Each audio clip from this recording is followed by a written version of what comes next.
You ask Tiger to solve. This deals with linear equations with one unknown. The final result is k equals 5/2. Let's solve it step by step. Simplify the expression. Expand the parentheses.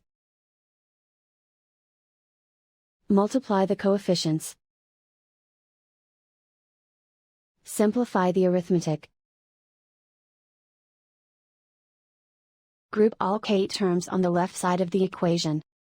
Subtract 12k from both sides.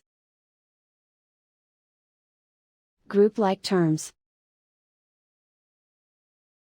Simplify the arithmetic.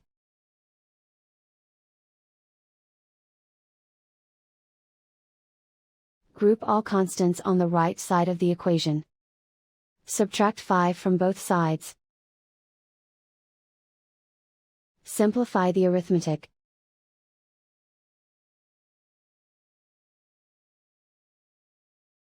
Isolate the k. Divide both sides by -2. Cancel out the negatives. Simplify the fraction. Cancel out the negatives. And so the final result is k equals 5/2.